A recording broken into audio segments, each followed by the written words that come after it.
오늘 우리에게 주시는 하나님 말씀은 열왕기하 16장 1절에서 9절 말씀입니다.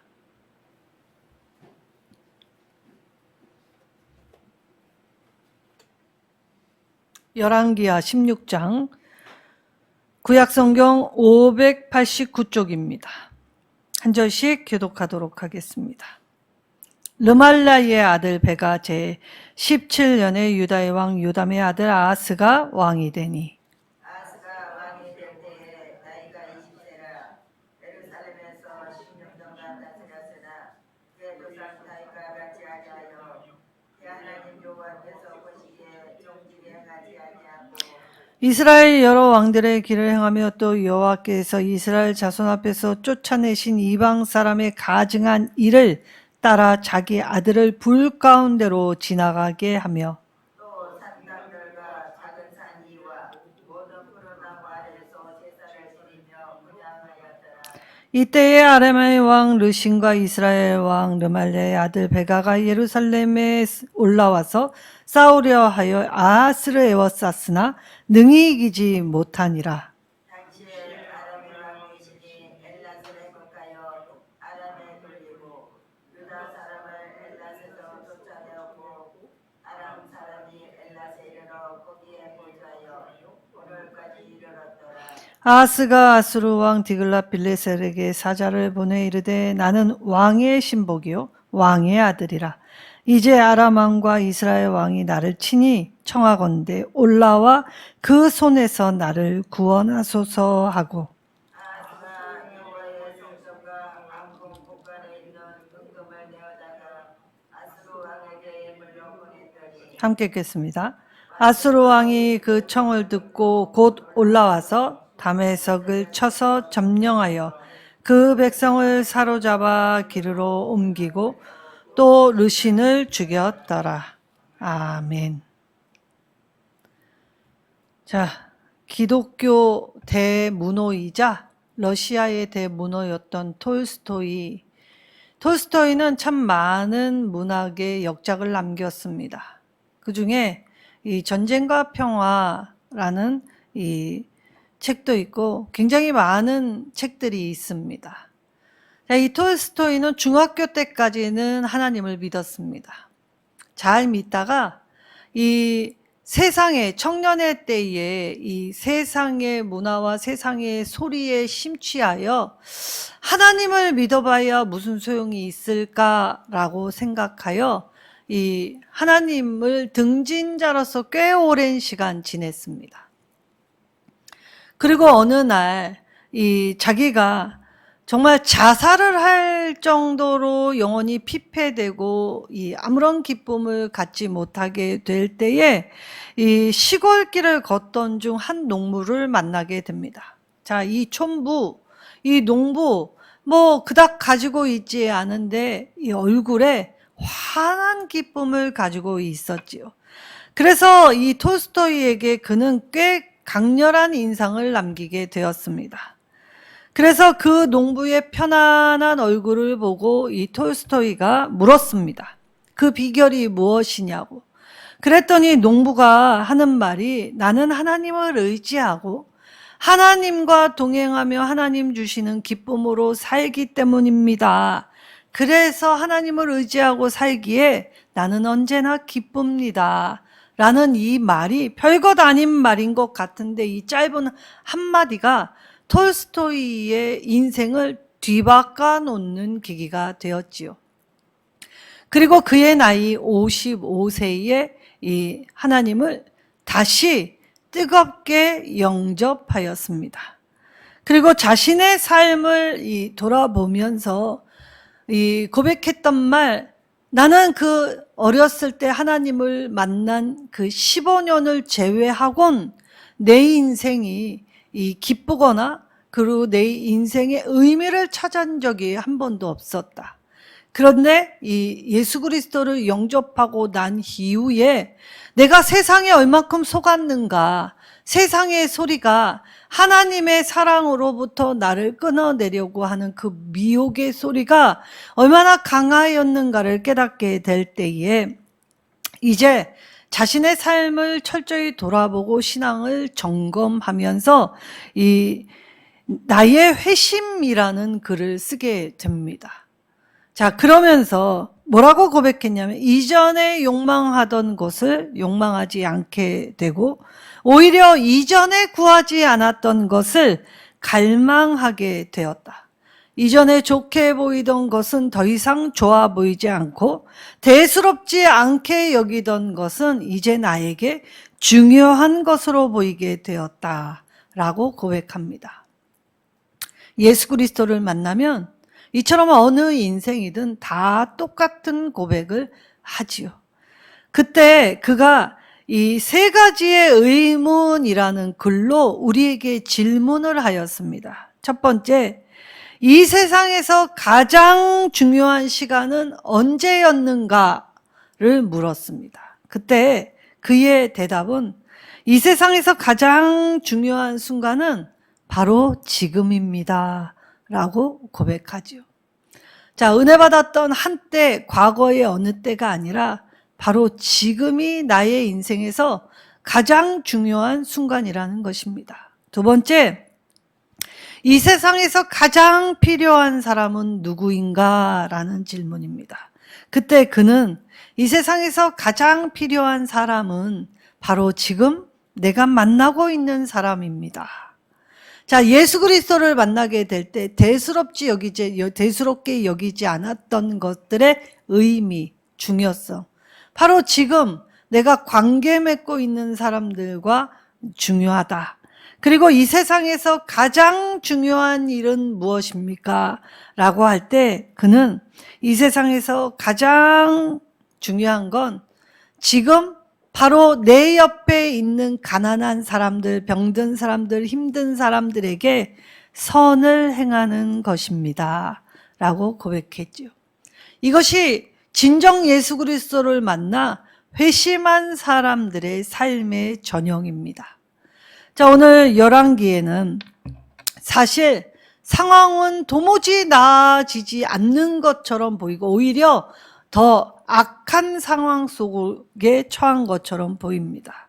자, 오늘 남유다의 왕은 요담의 뒤를 이어 그의 아들 아하스가 이 왕이 되었지요. 자, 왕이 되었지만 아하스는 남유다의 모든 왕들 가운데 어쩌면 이 역대기와 열왕기 그리고 이사야서에 기록될 정도로 중요하게 다룬 왕입니다. 자, 그러면 역대기와 열왕기는 원래 이 왕들의 이야기니까 그렇다 쳐도 왜 이사야 선지자의 글에 이 왕이 기록되었을까를 살펴보면 이 긍정적으로 이 평가가 되어서 기록된 게 아니라 누구보다도 더 부정적으로 평가가 되어 기록된 왕이었다는 것이지요. 자, 이스라엘은 아람 연합군과 손을 잡았습니다. 그리고 사실 이 아하스의 아버지 요람 때에도 이 남유다를 공격하였지요. 그리고 이 연합은 이 세상 무강하다 생각하였기 때문에 두려울 게 없었습니다. 그리고 그들의 전술은 굉장히 치밀하였지요. 자, 이 아람 연합군은 북이스라엘과 아람 연합군은 이 굉장히 상세적으로 전술을 펼칠 때 북쪽에는 북이스라엘이 있었기 때문에 북쪽에 이스라엘군이 북에서 내려왔죠. 그런데 아람 연합군이 이 유다의 동쪽을 지나 밑에서부터 쳐들어 올라오기 시작합니다. 자, 위에서 공격하고 밑에서 공격을 하니 사방에 우겨쌈을 당하였지요. 자, 그런데 이 연합군이 승리했느냐라고 하면 그렇진 않습니다. 물론 처참한 결과도 있었지요. 자, 요시야 왕 때에 탈환한 엘랏을 빼앗은 지 얼마 되지 않아서 다시 재탈환하는 것이 이 연합군의 공격에 의하여 이 남유다가 이 세력을 넓힌 엘랏을 다시 뺏기게 되면서 아람 왕이 이 엘랏에 자신의 백성들을 거기 살게 하지요. 자, 하나님의 백성이 하나님의 백성답게의 삶을 살지 않게 될 때, 오히려 내가 거하는 땅도 신음할 뿐만이 아니라 축소된다는 걸 알 수 있습니다. 하나님은 믿음으로 확장되는 인생을 살게 하셨는데, 말씀으로 똑바로 살아내지 못하게 될 땐 오히려 삶은 축소된다라는 걸 우리 말씀을 통해 보게 하여 주셨지요. 그럼에도 불구하고 악한 왕 아하스일지라도 이 이스라엘이 이 전쟁에서 승리하지 못하게 하셨던 건 오직 하나님의 은혜였을 뿐이죠. 아하스의 어떠한 모습에 하나님 앞에 합당한 모습이 있어서가 아니었다는 것입니다. 이 연합군의 공격 속에서도 하나님은 이 아하스와 남유다를 지켜주셨습니다. 이때 지켜주신 하나님의 은혜를 망각할 때 아하스는 하나님의 자리에 누구를 두었는 줄 아십니까? 바로 아수르 왕입니다. 그 시대에 가장 큰 강국, 그리고 이 아수르에 대적할 준할 자가 없을 때, 그래서 이 비참한 이 모습으로 아하스는 이 아수르 왕에게, 디글랏블레셋에게 나는 왕의 아들이다, 그리고 신복이다, 한나라의 임금이 강대국인 왕에게 처절할 정도로 비루하고 초라하고 남루한 모습으로 그렇게 나를 좀 건져 구원해 달라라고 하면서 했던 일은 이 왕궁과 그리고 이 하나님의 성전 모든 곳에서 금과 은과 모든 보석 그리고 모든 재물을 다 띄어서 이 아수르 왕의 손에다가 갖다 바치며 건져달라고 합니다. 자, 이때 아수르 왕은 흡족하리만큼 이 재물을 받았기 때문에 와서 도와주긴 하지요. 그러나 뇌물은 사람의 마음을 굳게 하는 것입니다. 잠시는 이득을 보는 것 같고 잠시는 평안한 것 같지만 이 평안함 오래가지 않았습니다. 오히려 자기가 바친 이 재물로 자기 나라가 더 어렵게 되는 이 현실을 맞이할 수밖에 없게 되었지요. 자, 그러면 왜 아하스는 오늘 남유다에 다윗과 같이 행하지 않았다라고 평가받은 왕은 무수히 많습니다. 오히려 다윗과 같이 행했다라고 평가받은 왕이 극히 적지요. 그럼에도 불구하고 이전에도 다윗과 같이 행하지 않은 왕들이 많았음에도 불구하고 오늘 다윗과 비교되지 않더라 하더라도 아하스는 이 남유다의 왕들 중에 가장 악한 왕으로 이 열왕기서 그리고 역대기, 이사야서에 기록되어 있습니다. 자, 원래 아하스와 준한다, 비교하여 이 비등비등하게 악했다라고 하는 남유다의 왕 중 아비암이 있었습니다. 근데 아비암은 그의 마음이 온전치 않았다라는 하나님 평가를 받았는데 오늘 이 아하스는 하나님 앞에 정직하지 않았다. 그러니까 온전하지 않았다와 정직하지 않았다. 사실은 비슷한 것 같이 보이죠. 그런데 강도는 아하스가 더 셌다는 것입니다. 특히 아하스는 이 평가받을 때 이 부정적으로 평가받은 유다 왕의 모든 단점의 총집합체라고 할 정도로 유다 왕들의 부정적인 평가의 모든 요소들을 다 가지고 있었던 왕이었죠. 그럼 아하스가 하나님 앞에 어떻게 이런 평가를 받게 되었는지 그 내용을 첫째 살펴보면 아하스는 하나님께 관심을 두지 않습니다. 자, 하나님의 나라에서 하나님이 주신 땅을 밟고 하나님께 예배하면서 하나님께 관심을 두지 않았다. 이 말이 맞는가라고 할 때, 자, 많은 사람들이 교회에 오래 다니면 어떻게 생각합니까? 신앙생활을 오래 하게 되면 나는 하나님을 믿는다라고 착각을 합니다. 신앙생활을 오래 했다고 하여 하나님을 믿는다라는 건 별개이지요. 그럼 예수님이 내가 하나님을 오래 믿어서 나는 믿었다라고 생각할 때 내 믿음이 진짜인지 가짜인지 알 수 있게 하는 방법이 딱 하나 있다라고 마태복음 7장에 말씀하십니다. 마태복음 7장 25절하고 27절. 자, 어떤 상황? 비가 내리고 창수가 나서 바람이 불 때. 그때 그 신앙이 진짜인지 가짜인지 있는 척 하는지 진짜 없는 건지 다 드러나게 하신다라고 말씀하셨지요. 모든 교인들이 영적 침체기에 있는데도 자각조차도 못한 사람들이 비일비재한다는 것입니다. 그래서 예수님은 이 영적 침체기에 빠져 자각조차도 못한 상태에 그때 이 자각을 할 수 있는 요건, 바로 비가 내리고 창수가 나서 바람이 부는 것. 내 손으로, 내 힘으로 어찌할 수 없을 때를 마주할 때 그때야 비로소 알 수 있게 된다는 것이지요. 아하스는 자신의 기준으로는 최선을 다했다라고 해도 과언이 아니었다라고 합니다. 그리고 자신의 기준에서는 정말 최선의 그리고 열심의 자기의 끝판왕이라고 자랑할 정도였지요. 얼마나 열심히 있었냐면 자기의 아들, 자기가 가장 사랑하는 아들을 신에게 바칠 정도로 열심히 있었습니다.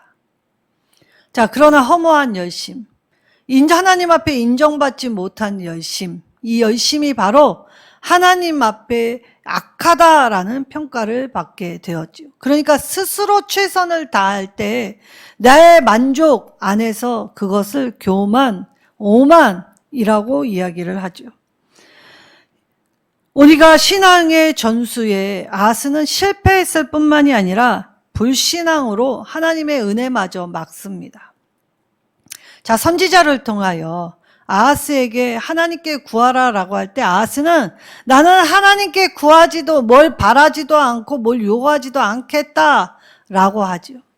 자, 그것이 바른 신앙입니까? 사실 우리가 뻔뻔한 것 같아도 어렵고 힘들 때 내가 의지하는 예수님의 이름을 부르는 것, 그것만이 나의 살 길인데 그 뻔뻔함이 대수겠습니까? 자, 어떤 사람이 오랜 여행 끝에 자신의 집에 돌아왔을 때 아무것도 없게 될 때, 더구나 자신의 집에 손님이 찾아온다면 자기보다 손님을 접대하기 위하여 필요한 것을 누구에게 요청합니까? 이웃에게, 가장 친한 사람에게 요청하죠. 근데 그때가 하필 밤중이었습니다. 자, 요청할 때 밤에 요청하는 건 이건 상식에서 우선 어긋나고 그리고 이건 예의도 없는 것입니다. 근데 어떻게 합니까? 버시어 문을 두들깁니다. 그래서 내일 다시 오라. 지금은 가족들이 다 누워 있는데 이건 옳지 않다. 빌려도 내일 가족들이 다 일어나고 때에 맞게 예의에 맞게 해라. 그런데 어떻게 합니까? 간청은 내일 때에 맞게 하는 것이 아닙니다. 그래서 그때 뭐라고 합니까? 하나님은 부르짖는 자의 소리를 들으신다라고 하지요. 그리고 이러한 간청함은 주님이 오실 때에 이렇게 기도하는 사람이 과연 세상에 몇이나 있겠냐라고 예수님의 비유에서 말씀하십니다.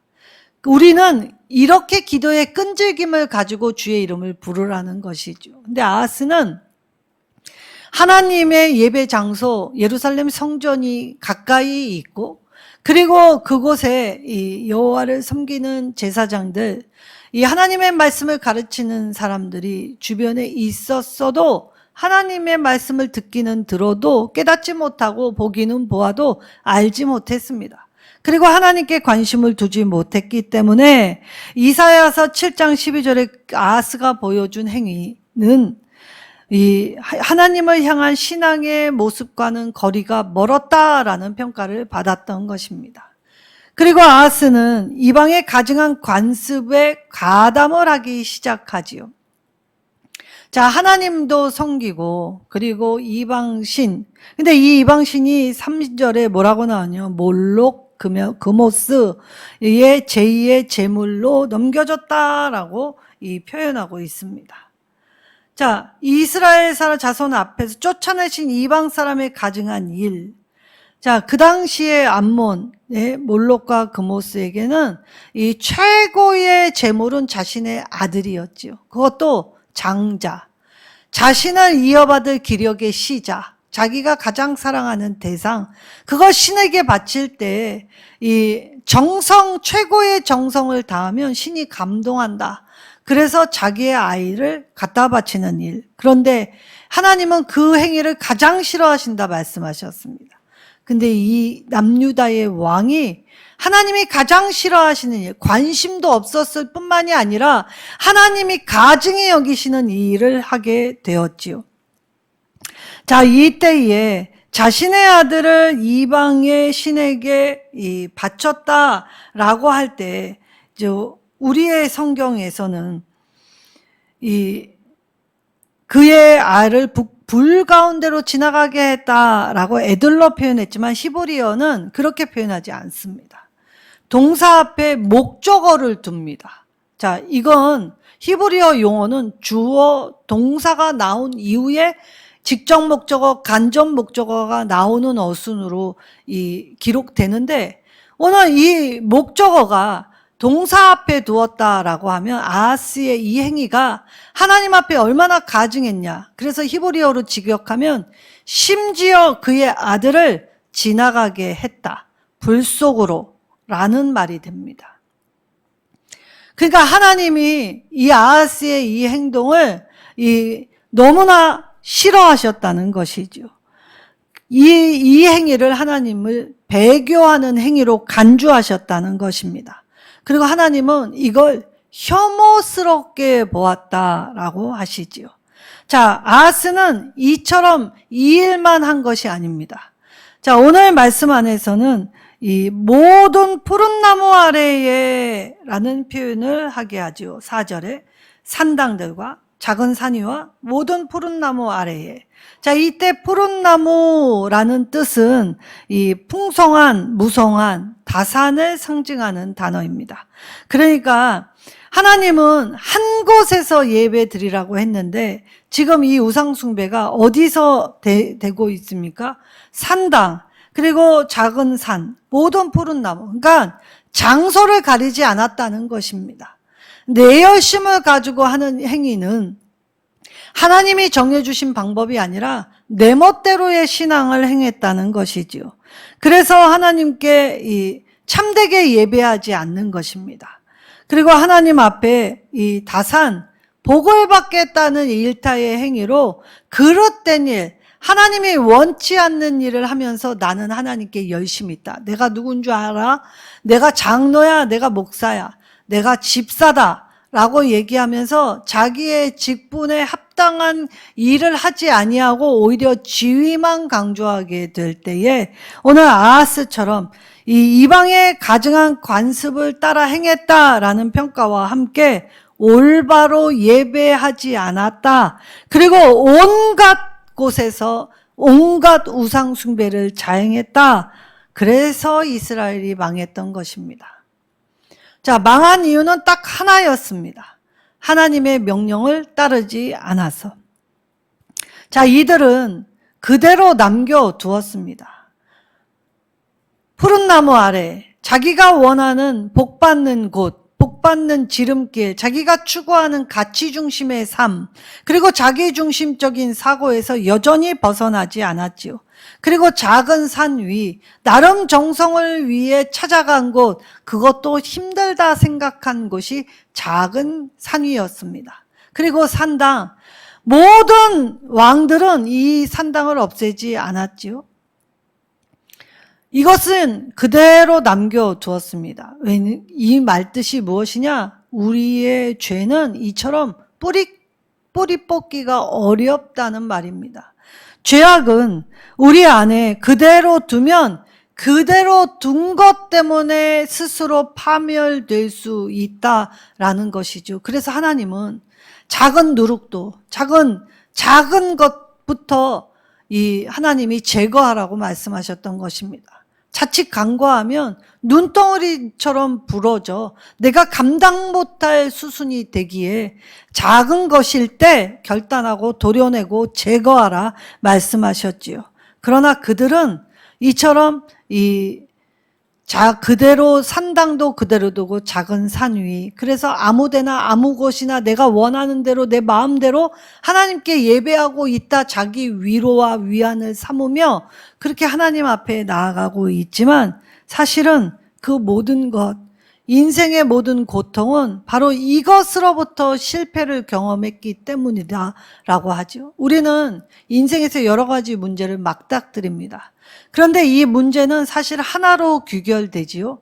나와 하나님과의 관계 안에서 그 관계가 그릇되기 시작할 때 하나하나 삐뚤어지고 하나하나 어긋나기 시작하면 도무지 내가 맞출 수 없는 퍼즐, 어려운 미로가 되는 것입니다. 그러나 하나님 한 분을 붙잡으면 어떻게 됩니까? 아무리 미로라고 해도 하나님은 높이 들어주시기 때문에 그 미로의 길이 보입니다. 그리고 아무리 어려운 퍼즐도 하나님의 말씀 안에서 차근차근 하나 맞춰가면 그것은 우리의 인생에게 이 딱딱 들어맞는 하나님의 뜻, 그것이 선포되고 이행될 때 거기에 한 걸음 한 걸음에 놓인 기쁨과 감사가 차고 넘치게 되지요. 자, 아하스 한 사람이 얼마나 강력했냐 하면 요아스, 아마시아, 아사랴, 요담. 그래서 나름 하나님께 정직히 행하였다, 인정받았던 모든 것을 다 되돌려 놓은 사람이 이 아하스였습니다. 그러니까 한 사람의 영향력을 쉽게 보아서는 안 되겠죠. 이 많은 왕들이 정말 정직하게 행하려고 노력했던 걸 한순간에 되돌려 놓은 아하스. 이 말을 뒤집어서 얘기하면 우리가 하나님 앞에 바로 서 있으면 나같이 보잘것없는 한 사람이 순식간에 하나님의 일로 잘못되고 어그러진 일을 똑같이 되돌려 놓을 수 있는 힘이 우리에게도 있다는 말이 되기도 하죠. 그래서 한 사람의 영향력이 긍정적이든 부정적이든 쉽게 평가해서는 안 됩니다. 그리고 악인일지라도 오늘 아하스는 이 아람과 북이스라엘의 연합군에 의하여 어려움은 당했지만 망하지 않았다는 사실에 주의하여 보아야 하지요. 이거는 하나님의 은혜이면서 동시에 하나님이 오래 참으시는 사랑을 보여주셨던 것입니다. 자, 돌이킬 기회 주시는 건 은혜이죠. 그러나 돌이킬 기회마저도 잃게 된다면 그건 그들의 결국은 똑같이 망하는 것으로 결국을 맞게 돼 있습니다. 섬겨야 할 하나님은 섬기지 않고 도리어 이방 왕을 믿고 따랐던 결국 다 함께 맞는 이 멸망의 결국을 자신의 삶에서 맞닥뜨리게 되지요. 자, 우리가 흔들릴 수 있습니다. 어려울 수 있지요. 흔들릴 때 옮겨갈 수도 있습니다. 그런데 그 옮겨간 곳이 나에게 가장 안전한 곳이 될 것인가 라고 묻는다면 그건 의문이죠. 그래서 우리는 가장 안전한 곳, 하나님 품으로 돌이켜야 하는 것입니다. 하나님 외에 안전을 찾는 것은 아무것도 없다는 것이죠. 그래서 이것을 깨닫고 하나님 품으로 돌이킬 때 바로 거기서부터 마침내 믿음의 집, 안전하고 또 든든한 반석 위에 집을 짓게 되는 것입니다. 이때 든든하고 안전한 믿음의 반석 위에 집을 짓게 되면 비가 내리고 창수가 나고 바람이 불어도 무너지지 않습니다. 하나님은 때론 우리를 계속 흔드실 때가 있지요. 믿음의 반석 위에 굳건히 설 때까지 그렇게 하실 때가 있습니다. 이사야서에 보면 아하스에게 이러한 이 전쟁을 통한 실패를 경험할 때 하나님은 아하스의 믿음을 시험하시고자 함이었다라고 말씀하셨지요. 오늘 우리의 믿음도 하나님의 시험을 통과할 때만이 가장 안전하고 가장 든든하고 그리고 하나님의 사랑을 힘입는 곳이 됩니다. 우리가 흔들릴 때, 연약할 때 옮겨가는 곳이 하나님이 품이 되시기를 바랍니다. 어렵고 힘들 때 반드시 떠올려야 할 곳은, 내가 돌아갈 유일한 곳은 하나님 아버지 품밖에 없다는 것이지요.